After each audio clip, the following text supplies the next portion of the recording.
Olá, muito bem. Voltamos com o segundo bloco do programa TV Câmara Entrevista, hoje debatendo a terceirização, um segundo programa sobre a terceirização. O primeiro, recebemos aqui o diretor do CIESP Jacareí, Ricardo Esper, e hoje estou com o juiz do trabalho, Marcelo Garcia Nunes, com opinião um pouco diferente, diria bem diferente em relação à proposta.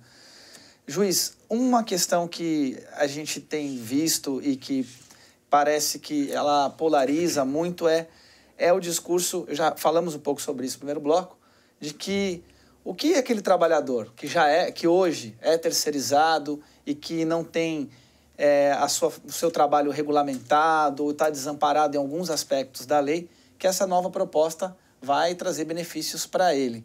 Mas a gente está discutindo aqui que também vai trazer uma série de outras questões para toda a realidade da relação trabalhador-empregado no país. Mas essa pessoa que já está hoje exercendo a função como terceirizado, quais outros mecanismos que existiriam para garantir direitos para esse trabalhador? Eu sou muito cético. Já viram isso e repito, esse tempo todo de magistratura, certamente essa lei de pior qualidade trabalhista. Tem um professor da USP, o professor Guilherme Feliciano, que ele diz o seguinte, que essa lei não poderia ser chamada de lei de natureza trabalhista, porque, por sua própria natureza, nas relações de trabalho, as leis trabalhistas elas buscam proteger o trabalhador, que é um mais fraco nessa relação entre capital e trabalho. Então, essa é a natureza da lei trabalhista, né? Como na lei de consumo é proteger a parte mais fraca, que é o consumidor, na lei trabalhista é proteger. E essa lei que está sendo chamada uma lei trabalhista, ela não traz nenhuma proteção. Ela traz uma regulamentação, mas ela traz mais danos do que proteção, né? Então, eu sou muito cético. Eu acho que as relações de trabalho correm sérios riscos no nosso país, né? Que o empregado vai ter uma situação precarizante durante muitos anos, né? Nós temos que lembrar que essa lei ela traz conceitos novos, né? Ela adota conceitos europeus e tenta trazer ele para a nossa realidade, né? Nós vamos ter, a partir daí, toda uma discussão jurídica sobre essa lei, não é? Até que as nossas cortes superiores, o Tribunal Superior do Trabalho, adote posicionamentos pacíficos, sumulados sobre o tema, nós vamos levar muitos anos construindo uma nova jurisprudência sobre isso, a partir de decisões da primeira instância, decisões dos tribunais regionais e até a decisão pacificada do Tribunal Superior do Trabalho. Quer dizer, a lei não é fria. Quando ela cair no tribunal, ela vai estar sujeita a diversas interpretações e até se consensuar. E até a gente ter uma sintonia de opiniões majoritárias sobre o tema, isso vai levar bastante tempo.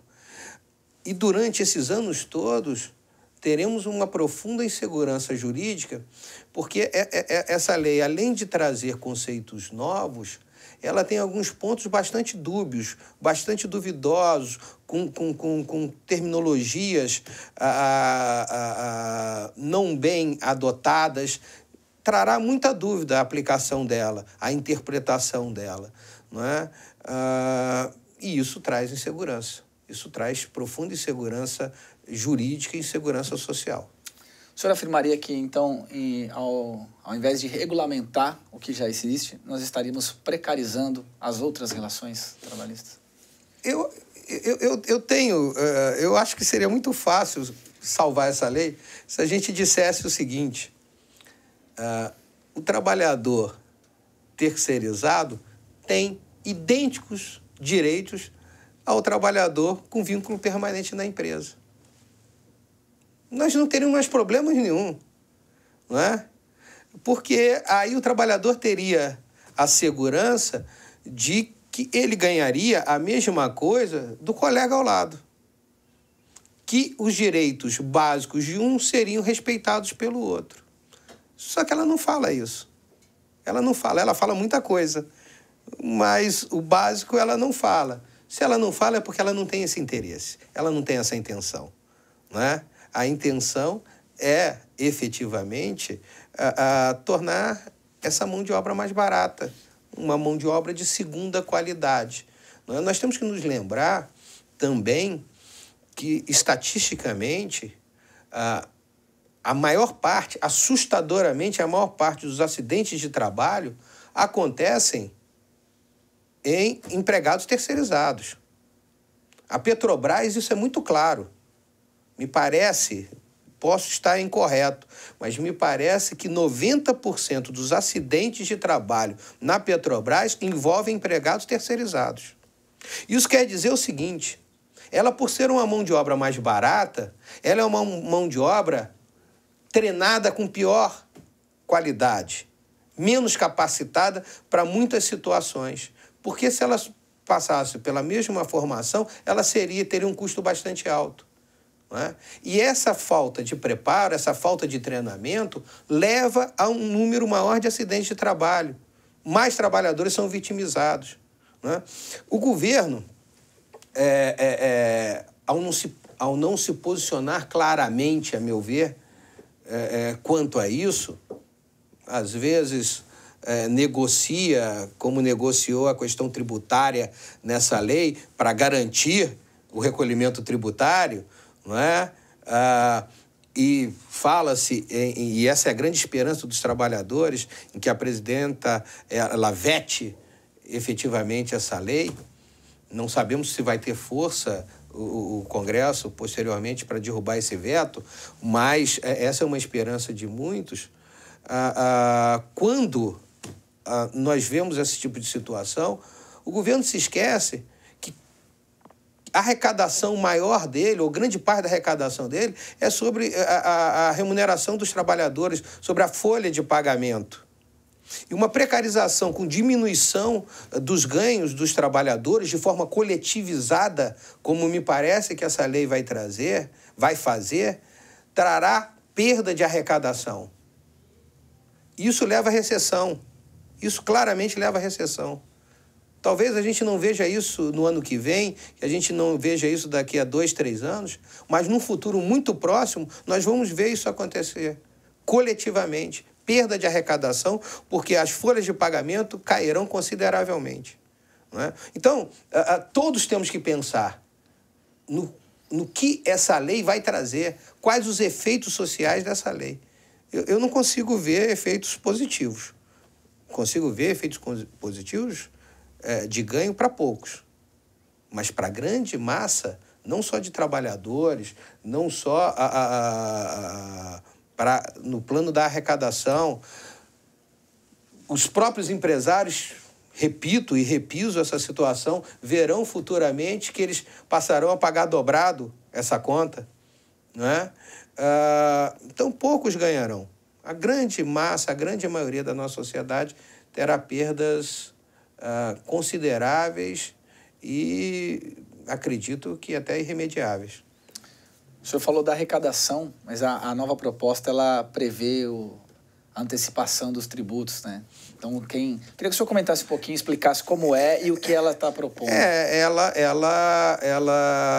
Ela cria uma antecipação nos tributos decorrentes do trabalho a ser pago não pelo empregador, mas pela empresa contratante.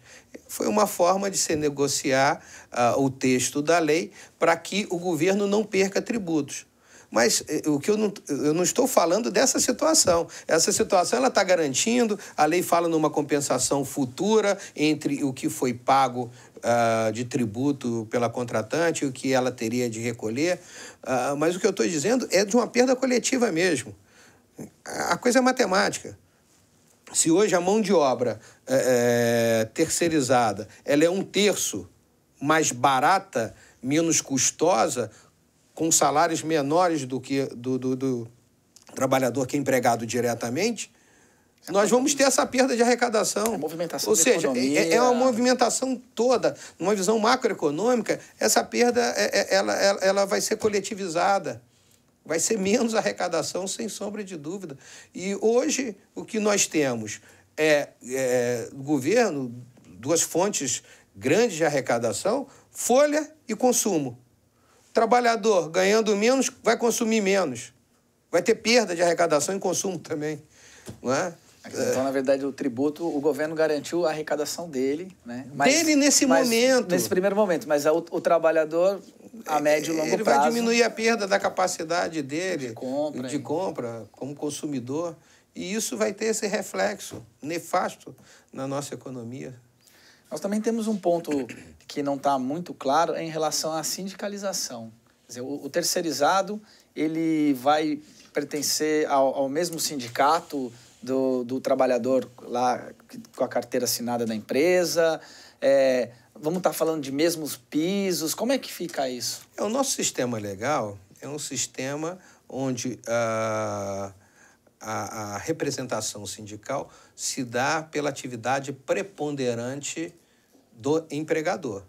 Então, se a atividade preponderante, por exemplo, é metalurgia, ele é metalúrgico, quem representa ele é o Sindicato dos Metalúrgicos. Se a atividade preponderante é a bancária, não é? Quem representa é o Sindicato dos Bancos. Nós vamos ter uma situação inusitada, não é? Que quem representará esses trabalhadores será o sindicato das empresas terceirizadas, porque ele é empregado da empresa terceirizada. Ele trabalha na indústria, ele trabalha no comércio, mas ele é empregado da empresa terceirizada. Então, nós vamos ter uma negociação da empresa terceirizada com um piso salarial, e ele trabalhando dentro de uma indústria metalúrgica, por exemplo, onde aquele que é empregado direto vai observar o piso da empresa terceirizada, não é? Então, esse é um caminho claro que, se nós tivermos sindicatos fracos, não é? Sindicatos de menor representatividade, certamente eles terão menos poder de negociação. E tendo menos poder de negociação, nós teremos ganhos menores, né? Pisos salariais menores. E nós vamos ter esses dois trabalhadores trabalhando juntos, fazendo a mesma coisa, muitas das vezes com a mesma qualidade de trabalho, muitas das vezes com a mesma perfeição técnica, né? Às vezes, eu não acredito, mas pode acontecer até com a mesma produtividade, né? E a lei nos fala, a CLT nos diz, que trabalhadores que se ativam com essas características têm direito a ter o mesmo salário, a ganhar a mesma coisa. Só que, por serem empregados de pessoas distintas, não é possível a equiparação salarial, não é? Então, ele sequer vai poder pedir a equiparação trabalhando da mesma forma, com a mesma qualidade. Então, ele não vai poder pedir, postular judicialmente a terceirização ou exigir isso do empregador. É complicado. Isso se a gente entrar, então, por exemplo, na questão de subcontratação, aí já uma terceirizada pode quarteirizar, e aí já é mais ainda distinta essa relação entre... Você vai ter três situações diferentes numa mesma empresa. A lei garante, ela fala em responsabilidade solidária de todos. Então, se entra mais um agente nessa situação jurídica, todos vão responder solidariamente, não é? Qual a diferença do que há hoje e da proposta? Hoje, através da jurisprudência do Tribunal Superior do Trabalho, existe a responsabilidade subsidiária. O que é essa responsabilidade? Se eu sou contratado de uma empresa terceirizada, sou empregado de uma empresa terceirizada e trabalho para uma empresa do comércio, por exemplo, na limpeza do ambiente, e o meu patrão não me paga, eu posso acionar os dois, meu patrão e a empresa que contratou esse serviço terceirizado. Só que eu posso hoje exigir uma ordem de preferência no pagamento. Qual é a ordem de preferência no pagamento? Primeiro, o meu empregador. Se ele não pagar, aí subsidiariamente, de forma secundária, de forma sequencial, eu busco que aquele que se beneficiou do meu trabalho, mas não é meu empregador, aquele que contratou o serviço terceirizado, pague aqueles direitos. Depois que ele paga, ele adquire o direito de buscar da empresa que ele contratou se ressarcir disso. Então, hoje nós temos essa preferência, essa ordem preferencial. Primeiro um, depois o outro.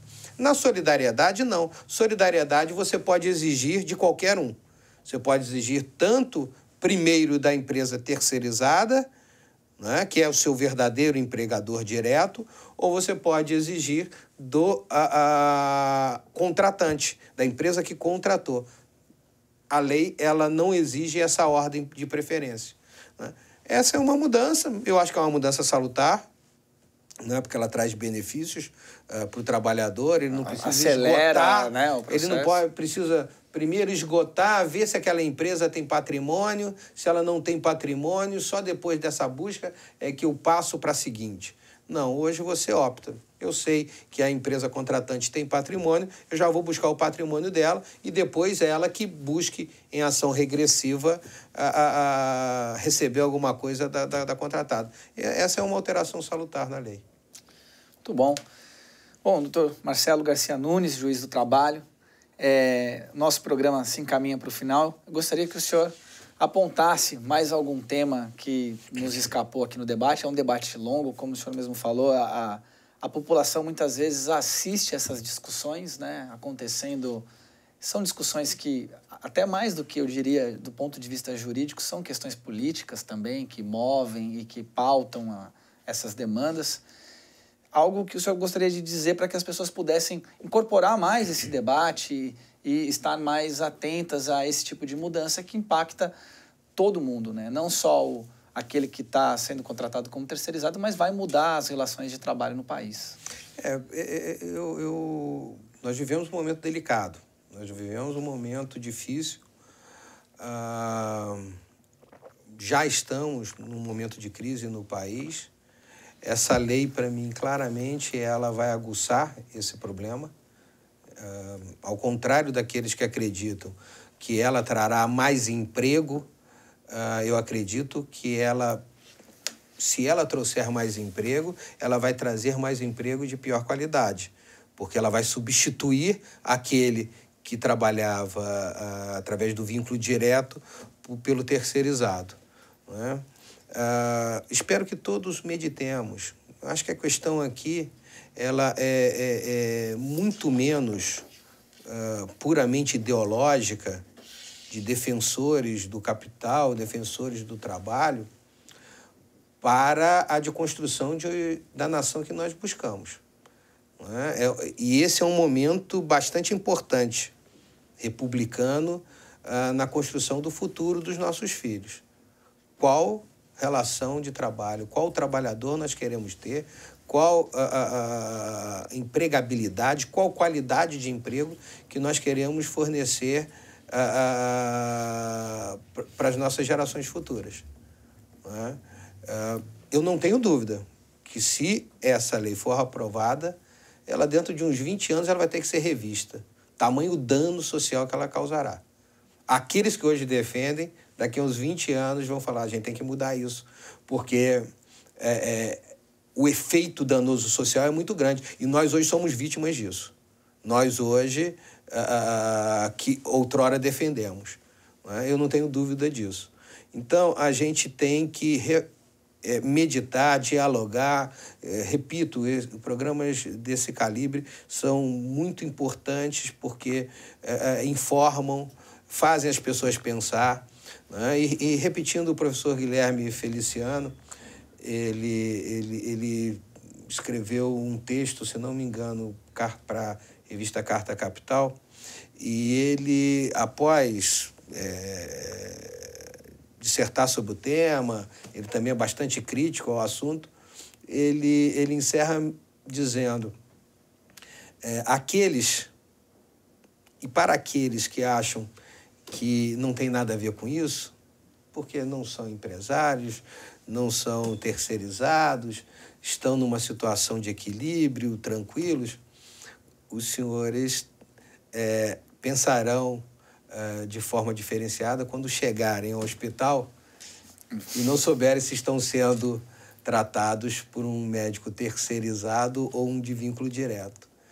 E ele cita também a situação do piloto, né, de aviação. Né? Será que ele é terceirizado? Quem está no comando dessa aeronave e que tem a minha vida sob sua responsabilidade? Ou será que é um empregado com vínculo direto e com toda a cautela dessas empresas que nós sabemos que são cuidadosas na formação da sua mão de obra e de seus trabalhadores?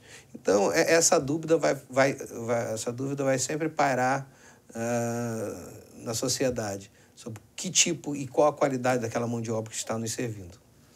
Muito bem, agradeço então a presença do juiz do trabalho, Marcelo Garcia Nunes, também sua audiência. Esse foi mais um programa, fizemos 2 programas sobre o tema terceirização. Ficamos por aqui e nos vemos em breve com mais um programa TV Câmara Entrevista.